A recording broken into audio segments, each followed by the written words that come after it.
नमो ओम विष्णुपदाय कृष्णप्रेष्ठाय भूतले श्रीमते भक्तिवेदांत स्वामीति नामिने नमस्ते सरस्वती देवी गौरवाणी प्रचारणे निर्विशेष शून्यवादी पाश्चात्य देश तारणे।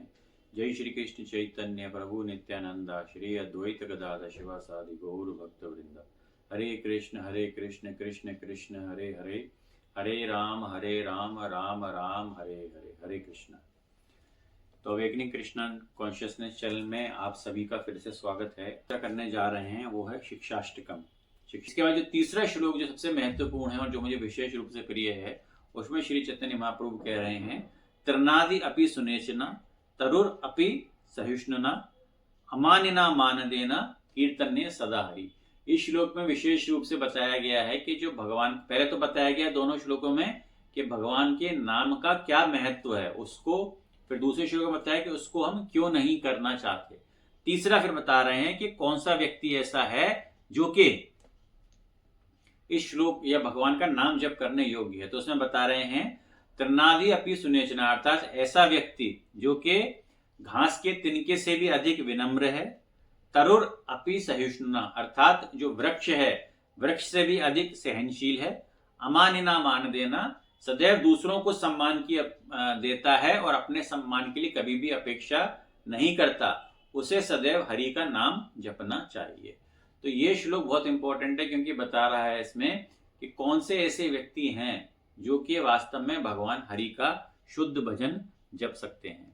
तो आधुनिक संदर्भ में इसकी व्याख्या ये है कि आधुनिक समय में हम बहुत सारी समस्याओं से जूझ रहे हैं, जिसमें सबसे इंपॉर्टेंट आता है जिसको बोलते हैं ईगोइज्म, अर्थात अहंकार हमारे मन में इतना है कि हम किसी की बात सुनने के लिए, किसी की बात के लिए तैयार ही नहीं होते हैं। एक दूसरा जो आजकल का वर्तमान समय में जो बहुत बड़ा मुद्दा है वो है वैचारिक ध्रुवीकरण का, अर्थात हम ऑनलाइन अलग हमारे पास कुछ विचार आते हैं, ऑफलाइन अलग कुछ विचार आते हैं, तो हम एक कंसंट्रेट नहीं कर पाते कि हमको अपने जीवन में करना क्या है। दूसरा, असहमति के प्रति हम बहुत ही सहनशील हैं। अगर हम किसी से किसी बात पर चर्चा कर रहे हैं, ब्रेनस्टॉर्मिंग कर रहे हैं, तो हम सदैव ये कोशिश करते हैं कि हमारी बात ही सर्वोपरि हो, सामने वाले की बात हम सुनते नहीं हैं। तो असहमति के प्रति भी हमारी सहनशीलता बहुत कम होती जा रही है। तो यह श्लोक बेसिकली हमको भावनात्मक बुद्धिमत्ता के लिए व्यवहारिक सूत्र देता है, अर्थात क्या कि विनम्रता, हमेशा हमको जीवन में विनम्र होना चाहिए, हमको जो संवाद करना चाहिए वो बहुत सहनशील होकर सुनना चाहिए, उसके बाद अपनी कोई ओपिनियन प्रकट करनी चाहिए, और दूसरा कि सदैव दूसरों का हमको सम्मान करना चाहिए। तो वर्तमान समय में इस श्लोक की जो मूल वो है, जिसको हम बोलते हैं कि स्ट्रेटेजिक पार्टनरशिप होती है या लीडरशिप क्वालिटी होती है, तो ये श्लोक विशेष रूप से हमको नेतृत्व, शिक्षा, टीम वर्क जैसी जो मूल वो हैं उनके बारे में बताता है कि हम उसमें सक्सेसफुल कब हो सकते हैं। उसमें सक्सेसफुल हम तभी हो सकते हैं जबकि हम तिनके के भांति विनम्र हों, पेड़ की भांति सहनशील हों और हमेशा दूसरों का सम्मान दें, बजाय सिर्फ उनको सम्मान की अपेक्षा ना करें। तो आध्यात्मिक रूप से तो इसका बहुत जीवन में महत्व है कि कौन से लोग ऐसे हैं जो कि हमेशा भगवान का भजन कर सकते हैं। वो ऐसे ही लोग भजन कर सकते हैं जो कि हमेशा दूसरों को सम्मान देते हैं, कभी भी अपने सम्मान की अपेक्षा नहीं करते और बहुत ही विनम्र हैं, और पेड़ की तरह सहनशील, उनको कोई भी कुछ कहता है तो उसका वो प्रतिकार नहीं करते। लेकिन वर्तमान समय भी इस श्लोक का महत्व इसलिए है क्योंकि इस श्लोक से हम सीखते हैं यदि हमारे अंदर ये कुछ क्वालिटी आती हैं, विनम्रता, सहनशील, दूसरों का सम्मान, तो हम अपने कार्य क्षेत्र में भी बहुत अच्छा कार्य कर सकते हैं, एक टीम वर्क को आसानी से हम बिल्डअप कर सकते हैं। चौथा श्लोक जो बहुत इंपॉर्टेंट है, जो कि है ना धनम न ज्ञानम न सुंदरम कविता व जगदीश कामये मामा जन्मानी जन्मेश्वरे भवतात भक्तिर अहेतुकी तोय। यहाँ पे श्री चैतन्य महाप्रभु कह रहे हैं कि हे जगदीश्वर, मुझे ना धन चाहिए, ना प्रसिद्धि चाहिए, ना सौंदर्यता चाहिए, ना विद्युता चाहिए, बस जीवन पर्यंत जो है आपकी निष्काम भक्ति चाहिए।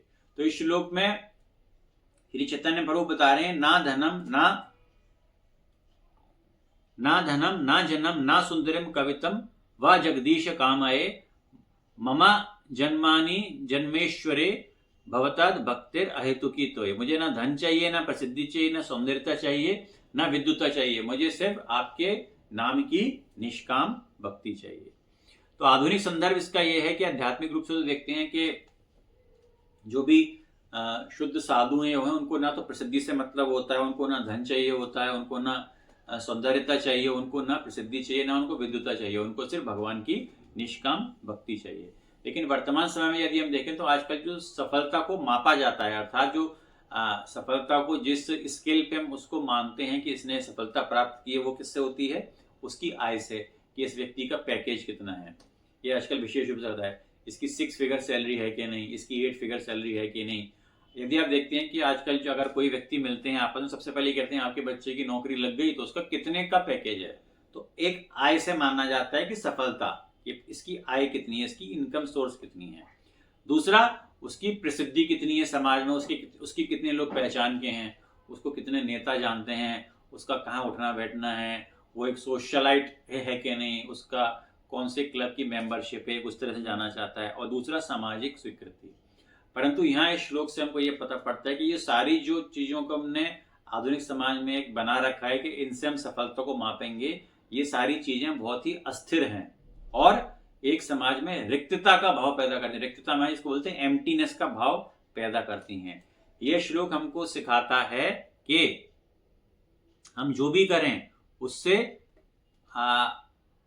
भारी सफलता कभी भी एक सी नहीं रह सकती। यदि हम अंदर से मजबूत हैं तो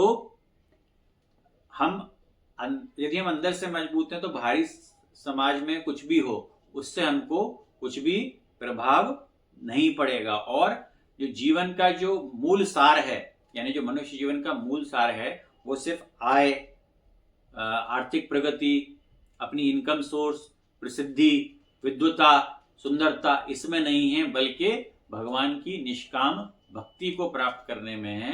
मानव जीवन का मुख्य जो ध्येय है, जो उसका जीवन का मुख्य लक्ष्य है, वो भगवान की भक्ति को प्राप्त करना है। लेकिन इन सब चीजों में हम उस चीज को भूल जाते हैं जो कि हमारा जीवन का मुख्य ध्येय होना चाहिए। तो इस श्लोक में विशेष रूप से हमको ये पता पड़ता है।